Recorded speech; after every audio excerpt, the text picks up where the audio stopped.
Salutations everyone, I'm Niru and welcome back to another Niru at the movies. Usually when I do these, they're usually,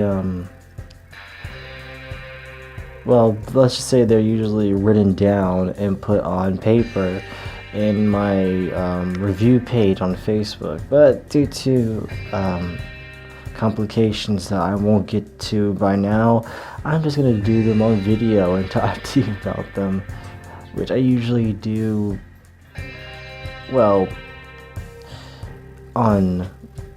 in words and such. But enough about that. Let's talk about tonight's review, which is Once Upon a Time in Hollywood. Before we do, let's talk about movies I've watched that I don't think needs a full review. So, Spider-Man Far From Home. Hi, I'm Peter Parker. Hey, Peter Parker. You got something for me? That movie was pretty good. I was glad that they made Mysterio the bad guy and a trickster as much as he was in the comic book, so I'm pretty happy that he didn't become a typical magic guardian good guy, which was pretty obvious they weren't gonna do, but I was relieved when I saw him as, yes, he's evil, I'm happy. Hey, and also J.K. Simmons' cameo as J. Jonah Jameson from the old Spider-Man movies with Tobey Maguire. That just got me yelling in the theater like, yeah! That was a pretty epic moment for me to see that he's back as J. Jonah. I really hope he's going to be in more Spider-Man movies in the future. It's going to be so awesome. I finally saw Men in Black International. It's not that good. I mean, it tries to be. I heard a lot of bad things about it. I mean, Chris Hemsworth and Tessa Thompson, they're good. Their chemistry is great together. They're funny. They have a good few funny lines here and there, but the overall movie with its story, its comedy, and the way it's structured is just meh to me. And the sad part is that this movie did have a good script, but some producer got in the way and screwed it up and made it into the typical, like, oh, here's a twist ending that the person you trusted is a bad guy twist that you thought wasn't a bad guy but was all along. I really hate those twists. Those twists suck, even though like they've been done before better in movies, but this time it's like, it's terrible. Well, it's an okay film. It was directed by, the same director for Straight Outta Compton and Fate of the Furious, but clearly he hated making this movie when this producer got involved and just tried to beat the crap out of him with a awful story. So that's bad. I feel bad for him. Yeah, the movie's not that good. It's alright. At least they got Danny Elfman back to do the soundtrack. Even the soundtrack feels like it really doesn't want to be there. But enough about that. Let's talk about the movie we've been all waiting to talk about, and that is Once Upon a Time in Hollywood, the newest Quentin Tarantino movie, and the first ever Tarantino movie I've seen in the theater. I'm dead serious. Every time a Tarantino movie came out during Oscar season, it was always leaked online, and we would always watch it because, like, oh, I guess we'll go to a streaming site and then just watch it there. Yeah, because I was like, crap, should I pay for a movie or should I just go out and just look for something online? Fine. And usually the latter is that I want to go and actually watch it on the big screen because I'm like, no, I want to see Tarantino movie on the big screen. But then we end up watching it online. So that's messed up. I'm so sorry. I guess this is why he put his movie in the summer, so it doesn't get leaked at all. So I saw that shit in theaters. And let's just say I wasn't disappointed. This was actually a fun experience, going to the theater and watching this movie. My sister and my mother wanted to go watch it before we pick up my other sister from the airport, because she had a vacation somewhere else. So we just wanted to watch that movie. It was like a good 3-hour film, and I was not bored at it at all. It was fun, like seeing like the late 60s Hollywood, LA. Like, they show you everything about it. Like, they don't cut a lot. Like, oh, here's him driving in LA with a location. And the point is, it's not boring because it's 60s LA, it's 60s Hollywood.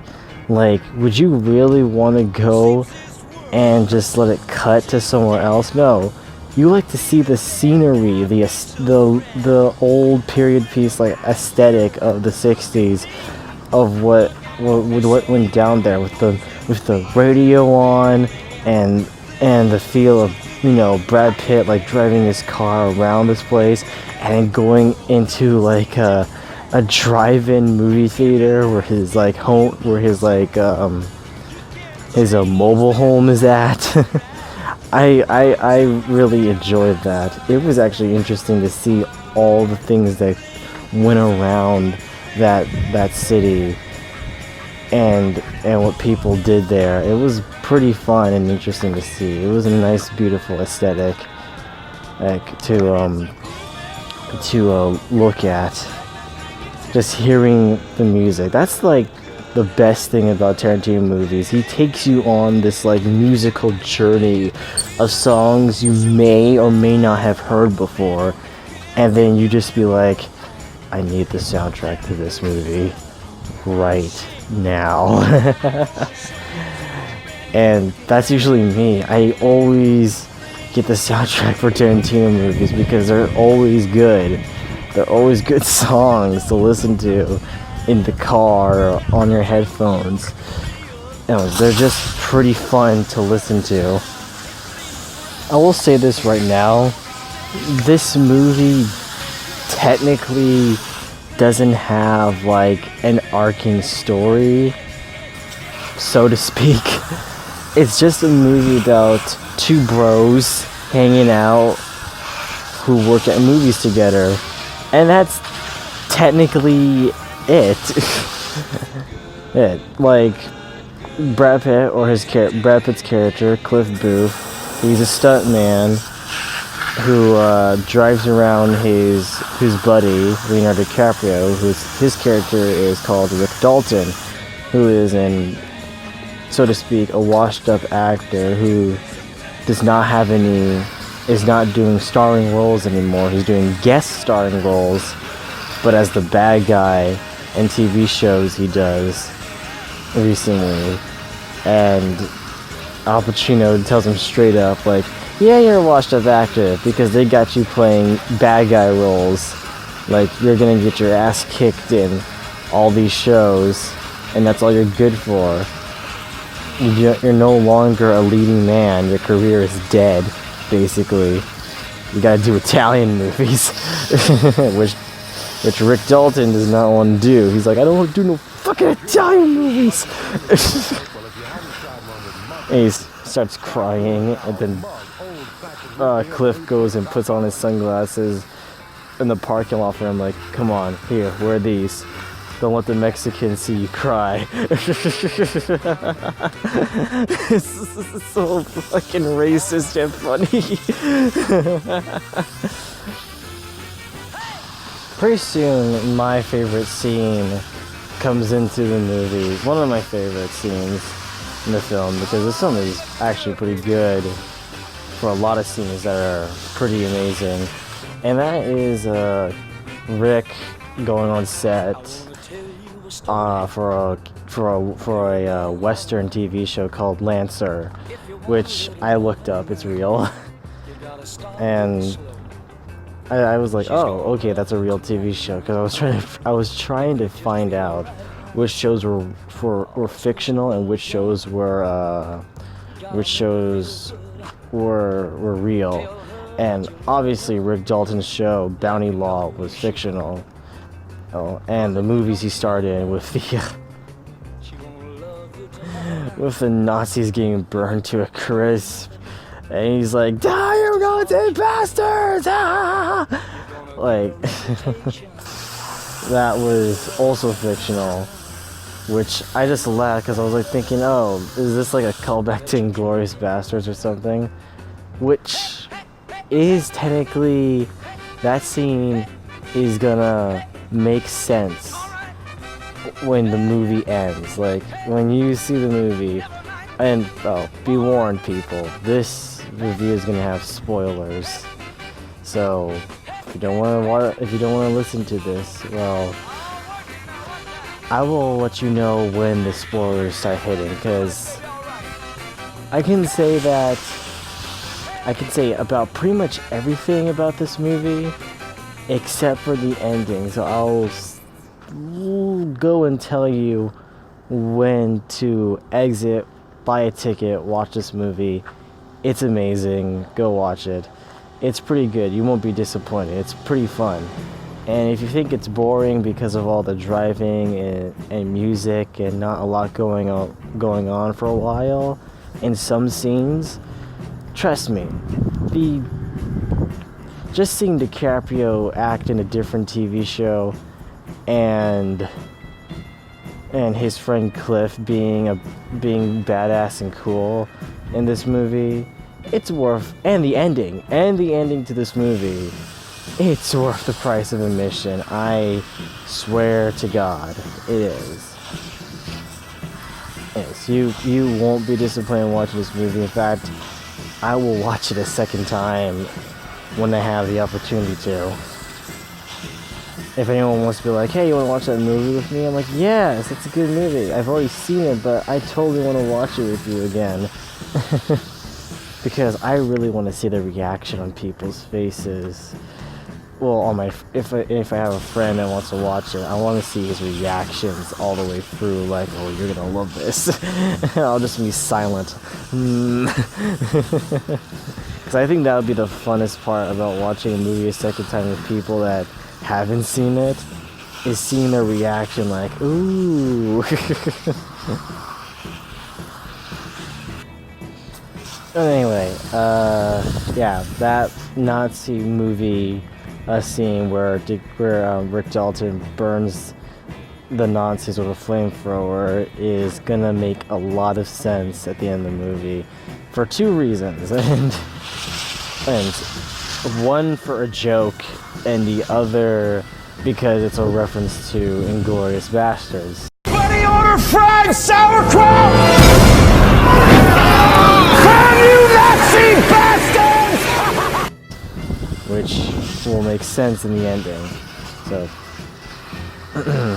anyway, they also show Rick Dalton in this Western TV show. He gets prepared for it. He does have this emotional conversation with an 8-year-old actress. Correction, an 8-year-old method actress, which is really unheard of. Though, to be fair, Daphne Keane did try to be improvising in Logan for her character as Laura in Logan. Yeah, Logan. Sorry, I'm repeating myself, but yeah, she did try to improvise her lines in Logan more in that movie, so it's not unheard of now. But back then, a method 8-year-old actress in the 60s, a child actress, like, jeez. And she doesn't care, like, oh, actress doesn't mean anything. Like, I don't like to use the term actress. I'd rather be actor. It's odd. It's just odd. But yeah, she's a method actress. She doesn't say what her real name is to Rick, and just she just goes over her lines and just reads her book silently. And Rick gets emotional because he's reading a book about, well, something about his current situation, being a washed-up actor. But he's like reading a book about a guy who was the best at doing what he did back then, but then for some unseen circumstances made him washed up and unable to do the thing he was good at. So kind of foreshadowing himself as he thinks he's not going to be a good actor anymore. So that's pretty sad for him, but the little girl comforts him, so I thought it was a sweet scene.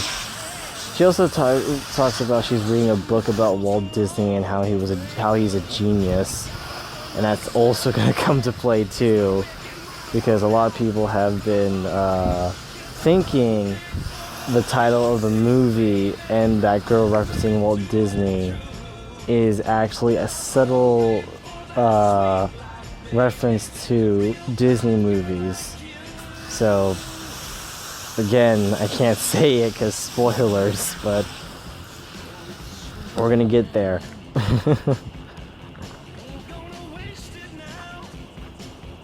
Yeah, but anyway, Rick does the show. He's like filming the show, and I'm not kidding, the movie does go and show you shot for shot of him filming this TV show Lancer, and I am not disappointed. It's actually pretty fun seeing him film this Western movie, because as soon as like it cuts back to Rick Dalton, well, it doesn't cut back to him, it cuts to Timothy Oliphant playing the main character. I'm thinking that's the main character of the show, but Timothy Oliphant goes and walks into town in a horsey. And he's playing his character, and then as soon as they show him riding the horse and meeting up with the bad guy played by Rick, we were put into a different movie, because we were watching a movie about 1960s Hollywood, and then all of a sudden we're now straight up in a Western. What? And it's actually pretty damn good, just seeing them act, seeing them. I was like thinking, okay, we're just gonna see him film the Western and that's it. And Rick Dalton does technically kind of overact a bit here, though he has been drinking the night prior to this, so it makes sense that he's probably having a damn hangover right now, and he's like, let's over the top the shit out of this.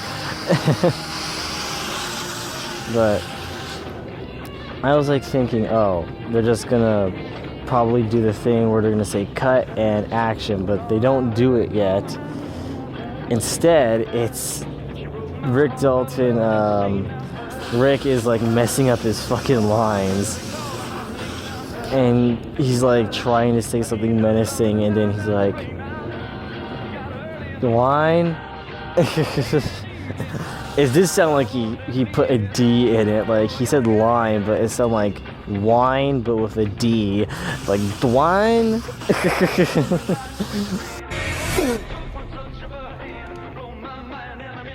Line. And you hear like I believe, if I'm correct, there's a person on the set that reads the script to help the actor remember what the line he was supposed to say on the set. I think those are people who read the script, and he keeps messing up, and he feels like he screwed up the whole scene, and he goes and has a freak out, and then bursts out freaking out in his trailer, mad, thinking like, I fucking remember the lines, yet I memorized them last night, but I was drinking alcohol, and I'm out there looking like a damn fool. Just looking like a damn fool out there, like I didn't memorize the lines after all, which I feel bad for him, but it was actually pretty funny also at the same time. He's like, no, you're gonna stop drinking right now. Cuts to him drinking again and then throwing the flask outside. It was funny. I loved it. I love that scene. But it actually is nice to see like how movies were made back then, but also how movies are made in general, which I found pretty fascinating and interesting. How movies are made, how they go and get the set ready, and how they'll put the makeup on the actors and everything. Like, okay, this is what, like, the director would be like, this is what I want from him. Like, I want to put something on him. Like, I want him to be like, I think this is what the director said. If I can remember correctly, the director said, I want sexy evil Hamlet. That's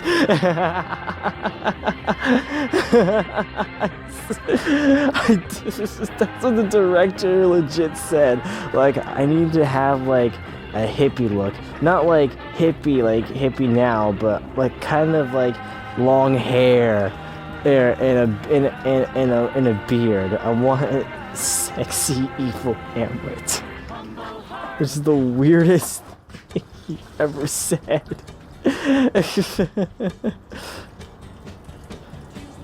But then Rick does the scene better. He does the scene better. He actually starts to eat it up, the whole scenery, choose the whole entire scenery, and once Luke Perry, rest in peace, comes in to talk with Rick and to negotiate of how much money he'll get and what for the little to let go of the little girl he's taking hostage in this scene. And he owns it. Like, he owns the role perfectly, and the director loves it, everyone loves it. The little girl says, well, you already seen the trailer, which is like, that was the best acting I've seen in my entire life. And he's like, thank you. Oh, and he's happy that he actually acted his heart out in this this scene. So it was a nice little redemption for him to actually be like, yes, I'm gonna get my shit together and I'm gonna go and fucking act. So that was like a fun little thing to see of how filming and acting works in Hollywood. So I thought that was pretty spot on and nice love letter to cinema in general, which Tarantino is known for, to paying homage to movies and such. I'm sorry, I'm bad at words.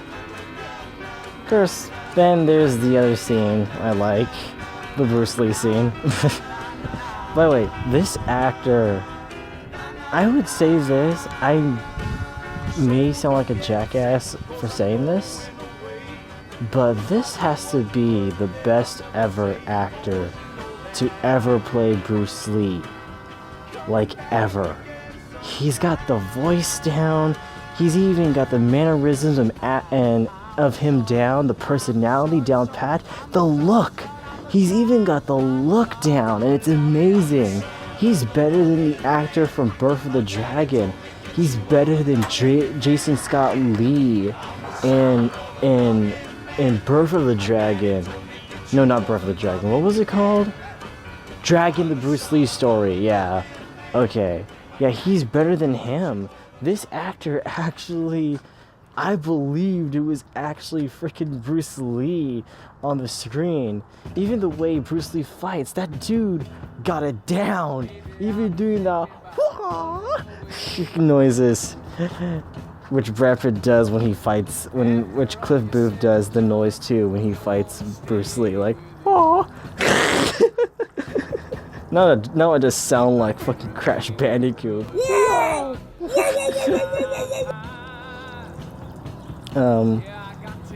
But yeah, that was just amazing seeing these actors, the scene where he's like a stunt double, like just use him for Green Hornet, and it's like, okay. And the reason why like Cliff is having this flashback is because like he was wondering if they need him on the set to do some stunt work, but Rick is like, sorry, it's one of the stunt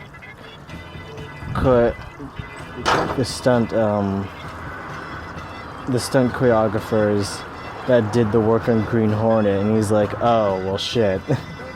because Cliff is apparently accused of killing his wife, and also he fought Bruce Lee on the set and then busted up a fucking car when he threw Bruce Lee onto the car, and Bruce Lee sounded like he broke his leg, but then Bruce Lee actually just like breaks his leg to fix it, and I was like, oh shit.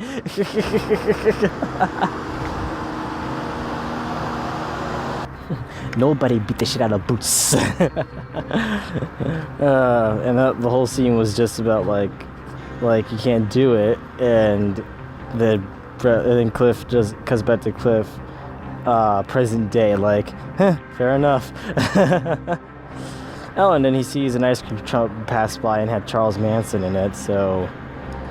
And that's the only scene with Charles Manson. He comes in by the Polanski house where Sharon Tate is, and he's like wondering, hi, is Terry here? And then Speed Racer is like, no, they don't live here anymore.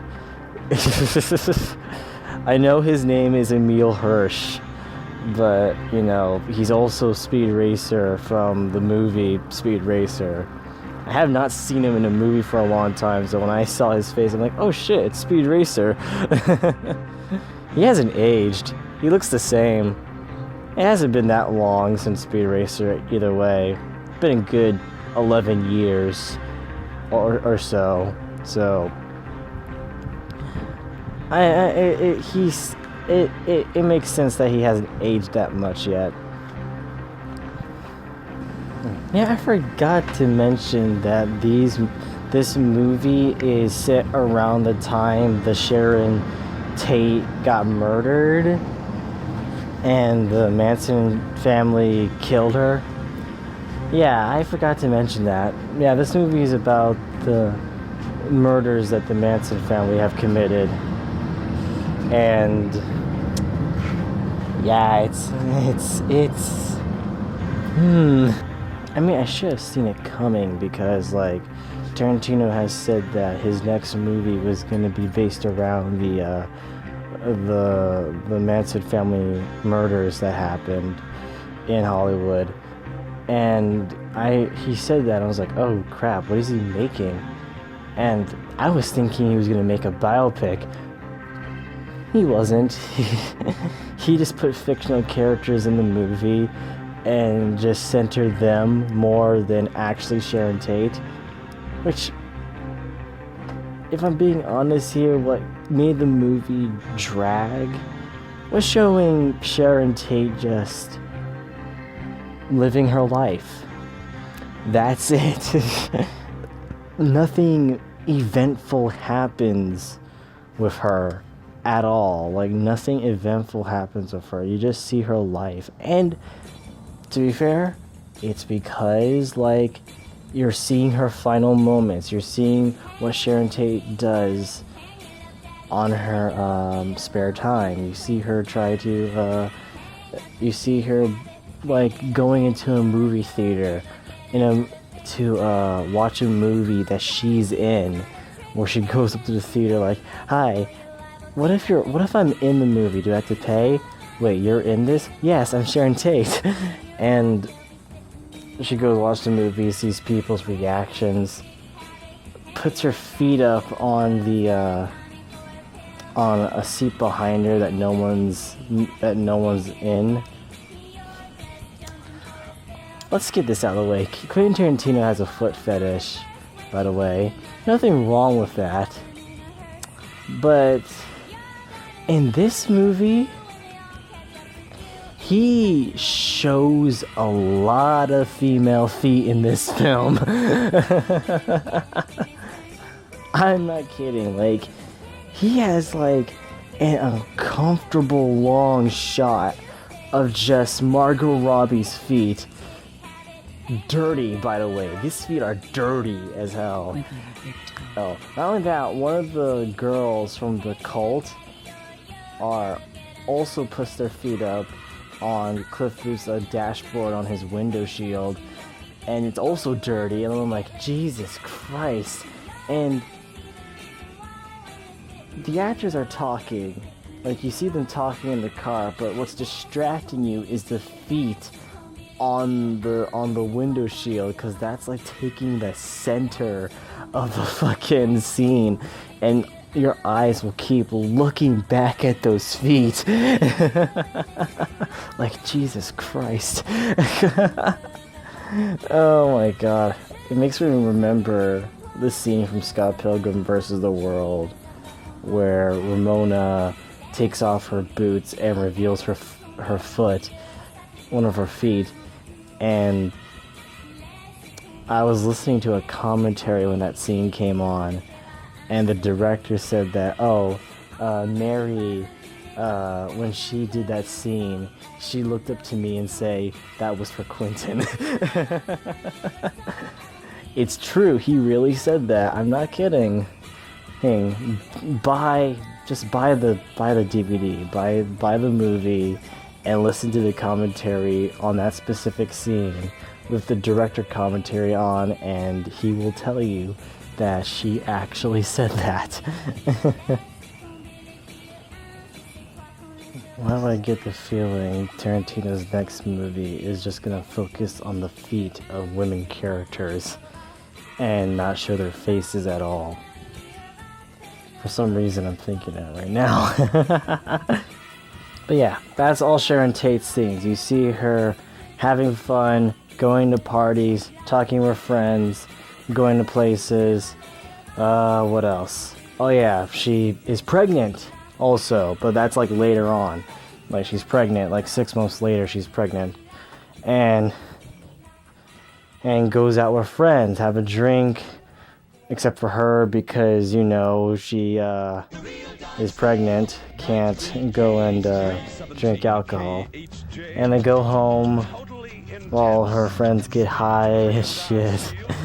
And she's like having fun with them, and they're partying late at night, whatever. But that's later on in the other part of the movie, while Rick Dalton is filming his Lancer. Cliff picks up that girl with the dirty ass feet. Hey, put against his windshield. Take her to a place called Spawn Ranch, which is this old ranch they used to film. That Cliff said he used to film his show with Rick at a long time ago. And he goes there, sees these cult of people, this whole entire people. Dakota Fanning's also there. Older Dakota Fanning. She's gotten older. Like, she went from being like what, Lilo from Lilo and Stitch? Well, she was Lilo in the sequels, so let's be specific on that. Because a different actress played her in the first movie. And she went from that, being the little girl actress she was, and now then she was in the Twilight movies, and now she's looking pretty much, wow, she's grown up a lot. Yeah. And I never took notice she was a redhead also, so oops.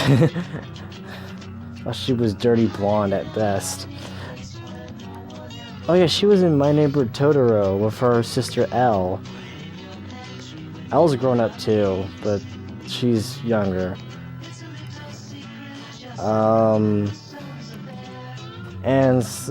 Yeah, Cliff starts to suspect something suspicious is going on in the ranch with all these people there, these cult leaders. I was probably the only person in there to laugh at a stupid joke in the movie theater where, oh, you brought our little pussycat back, which that was the girl that Cliff drove to the ranch. Her nickname was Pussycat, and then they hug her, and the line they said was, "We love pussy." And I was trying to contain my laughter because I was thinking no one's gonna laugh at that joke except for me, so I just went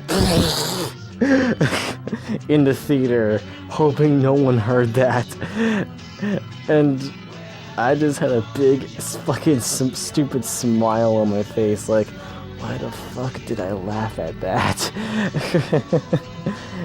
Oh my god, Cliff suspects something. He thinks that the owner of the ranch is dead, and they had this tense scene where you're like, oh god, is he dead? And he's like, nah, man, I'm alive.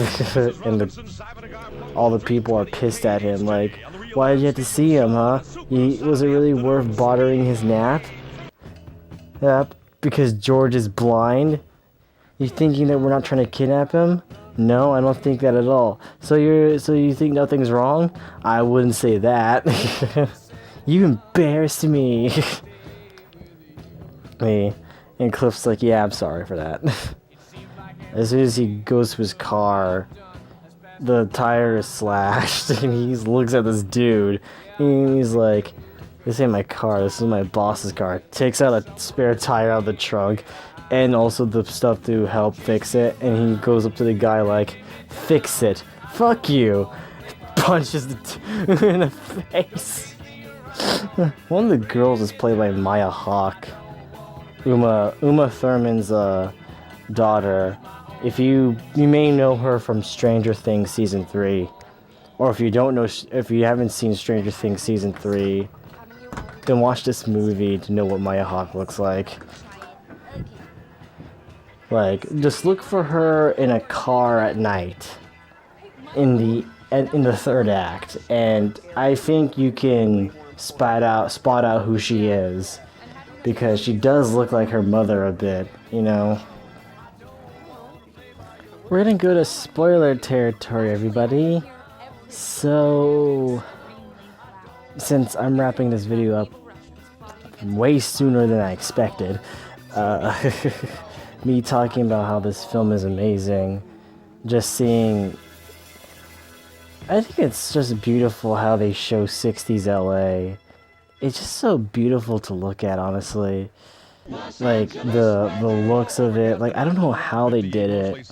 Like, they probably had to make, like, a ton of, like, sets pieces to recreate the feel and aesthetic of 60s Hollywood. And it's beautiful seeing all the billboards, the old logos for restaurants, and products that you used to see, and also hearing the radio talking about old advertisements, seeing an old classic drive-in movie theater and an old theater in general is just amazing to see.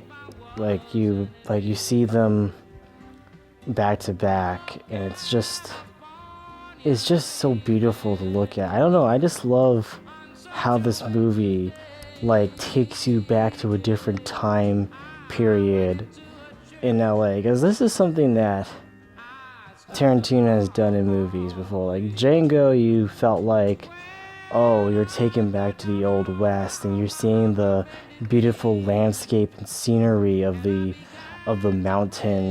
mountain shot, and seeing like the plantations, like the slave plantations, you know, with the cotton, like you see how big it is in scope and everything. And you're like, man, I can't wait to see that blow up. And yeah, but this movie is beautiful to look at. Like, even if you don't think the movie's interesting, I think the general look and aesthetic of the movie, just seeing the atmosphere, you taking it in while they're driving the car, and you see all the people, the inhabitants, because the world felt alive. Like it felt lively, if that's the word to say, where you see all the everything going around. Like there's like nothing, it doesn't feel like it's fake, it doesn't feel like it's dead. It actually feels like it's in that time period, like it was actually shot during that time. Just like with a lot of scenes where they show like a movie that Rick is in, or a TV show that Rick is in, and they actually film it like it's an actual TV show or an actual movie that could exist, and putting it in the same screen format. Like you get like 16 something, you know, like the box like screen, like it's only a box, and you're like, when you watch a movie, like an old show or an old TV show from back then in the 80s, 70s, or 60s, and it's usually from the box TV, and you're watching it on a widescreen TV, the screen is just a box, and you see the two sideboards on the side. That's what it feels like they did, and I thought that was pretty fun, because it doesn't feel like, oh, they just shot it, put it in black and white, it's instantly an old movie. No, like they actually filmed it like it was actually an old film back then, and it's amazing. It really is. It's so interesting to see how they shot it. Like Tarantino loves to copy styles from people, not necessarily copy, but pay homage to this type of style of filmmaking back then. He does it a lot in his movies, and seeing him mimic those styles is just beautiful to me. Just like it's just like how Zone can mimic an art style in his animations, when he makes animations of cartoons or anime that he makes for hentai of them. Like he actually gets the style down, and it's interesting how he does it. But that's what I feel like with Tarantino, and it's pretty lovely to see those movies, like hearing the music, looking at the backgrounds and everything. This is a visual movie. Like, I can't imagine being blind watching this movie. I can't imagine being deaf when watching this movie. But if I had to choose which one, I'd rather be deaf watching this movie, because I will at least look I can at least see how beautiful the movie looks. And I would just have to read subtitles and sadly not hear the music. But, you know, we have technology for deaf people to have hearing aids to hear better. At least I think. Anyway, this is the real spoiler corner. I just wanted to get out my general feel of how I feel enjoying watching this movie. Minus the Sharon Tate stuff, because it was... Watching it for the first time, it's like, it throws you off, because you're like, oh, they're just showing her final moments before she dies. But when you watch it a second time, you're like, this is pretty pointless. It's just having Sharon Tate here. Not saying Margot Robbie's bad as Sharon Tate. She does a good job playing her. Let me just say, Margot needs to do a movie with Quentin Tarantino, which is probably his last movie. I believe. It must be his last movie because he said he's going to do 10 films. He's going to do 10 films, and he's done. He's retiring. He's no longer making movies. He did say he was going to write plays or write scripts or write books for now. And if he does write books, then Hollywood's totally going to be like, quick, get a book by Quentin Tarantino and see if we can make a movie out of it. I can tell you one thing, they need to get the right fucking director to make a Tarantino movie script work. Because nobody does it better than him. He's too unique for that shit. Anyway, let's get to the spoilers. This is the time for spoilers, people. And walk out if you want to. Because this is when this shit gets crazy. So, Rick goes to Europe, I believe, to make Italian films with Cliff. And he probably did enjoy being a leading starring role again. And he got some money in his pocket. But sadly that money is not enough. And it looks like he can't afford his house anymore.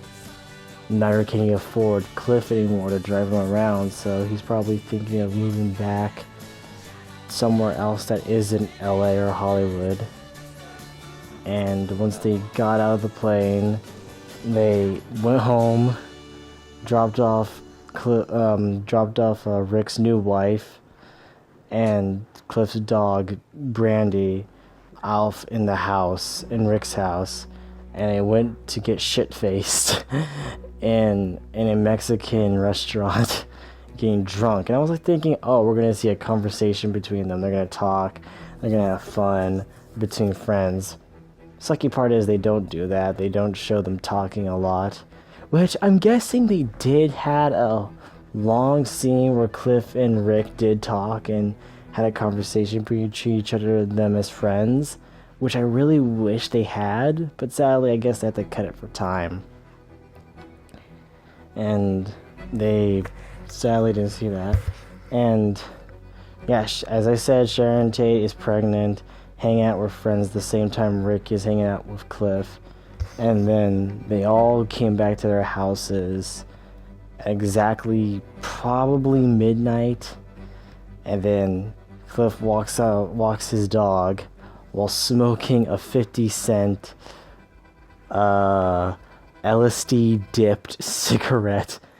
And let me tell you this, that shit be hitting him hard, because he starts like tripping out like, whoa, man.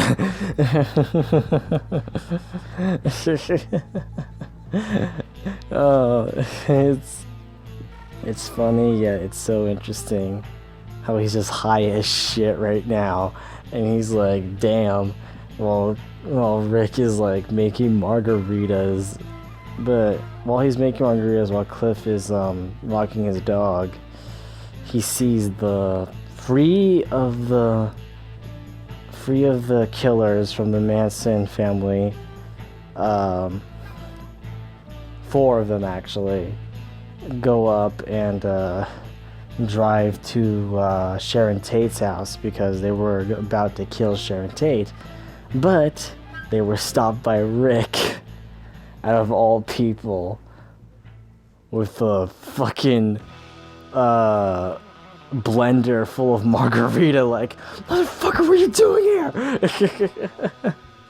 He gets pissed off, telling them to leave, and then they change plans, saying like, no, let's not just kill Sharon Tate, let's kill Rick Dalton in his house. And then Maya Hawke is one of the people in the car. And they go out dressed in black with their knives. Maya Hawke is like, wait, I forgot my knife. And she goes back in the car and drives away. Like, nope, I am not killing people today. Like, this is bad. Drives away. Hey, which I learned that she never did that. She was not actually part of the people killing. she was actually the lookout. She was supposed to be the lookout in the car, and she was supposed to find out if there's going to be any cops or anyone else around to interrupt the murdering the Sharon Tate. And apparently she did thought about driving her car and getting the fuck out of Dodge from what's gonna happen. She thought about it, the real actual person that Maya Hawke is playing. But in this movie, she drives away. So keep in mind, Rick Dalton and Cliff Booth are fictional characters, so if they actually existed, maybe this is how that shit will go down. They break into the house, Cliff is high as fuck, the dog is mad seeing them, but she stands her ground before Cliff gives the signal, which is he'll do, like, whistle. And then Cliff's like, oh shit, are you actually here? Which was so funny because, like, well, he's high. Of course he's gonna think that he's having illusions right now.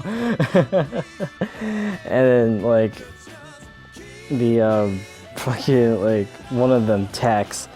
He's like looking at Cliff and he's about to shoot him, and all the other two girls have him cornered, and he's like, wait, I remember you three, even you. I don't remember your name, but I know that hair. And I remember your white, pale face. And what's your name again? And he's like, and Tex is like, I am the devil, here to do the devil's work. And he's like, Cliff is like, no, it's much stupider than that. And one of the girls says Tex. And he's like, Tex! That's it. And then Tex cocks the gun. Cliff gives out the signal. And then Brandy, just like the dog, Brandy jumps out, bites the shit out of Tex, even going for his balls and bites the shit off of them, which I laughed so hard. There's a lot of movies now where dogs are just aiming for the crotch in movies. First it was John Wick Chapter 3, now this. Yes, and the dog is just killing all these kids. Like, he goes after Tex, and then one of the girls tries to run up with the knife and stab Tex, but Tex, like, football throws like a quarterback with this can of dog food, make it spiral into her face, breaking her nose, and she's screaming bloody murder on the ground, like screaming her fucking and heart out. Like, Jesus. All of that, Cliff takes the redhead and just smashes her face in with the fucking on a fucking telephone because she stabbed him on the side of his leg, like part of the hip.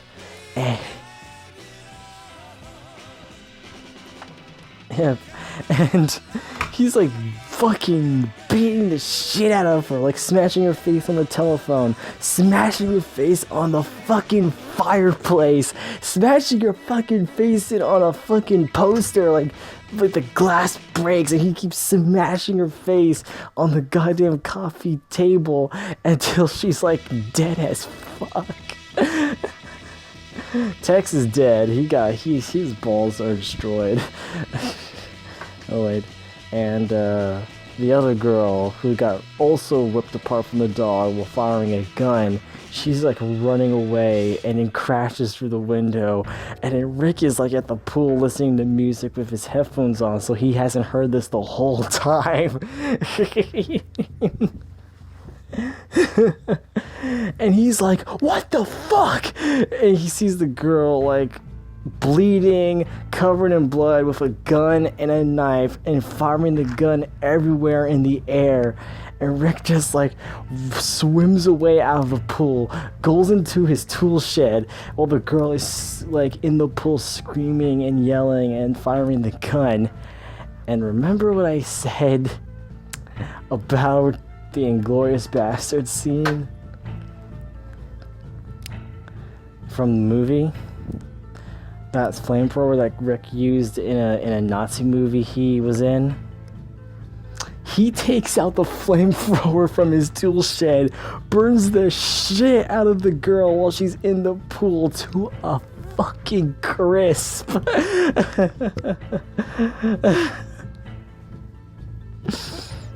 Oh my god.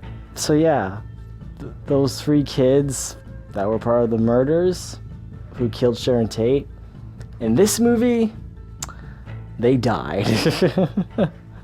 Yep. Remember when I said that the reference to Inglourious Basterds meant 2 things? One was because of the flamethrower. And the second reason is because Tarantino changed history. In Inglourious Basterds, instead of Hitler, I supposedly believe, like, he committed suicide in a bunker, instead of that, they kill him straight up in a movie theater, like gun him down until the theater blows up. And then Inglourious Basterds did that. They changed history where Hitler actually died in a movie theater. In this movie, the people who killed Sharon Tate, who were part of the cult that the Manson family was in, they were killed by Rick Dalton, a dog, and Cliff. With a dog biting off someone's balls, a dude just smashing the shit out of a ginger girl's head in, while high on LSD, by the way. And while Rick is drunk as fuck on margaritas. Oh my god, it's amazing. They picked the wrong house to fuck with them.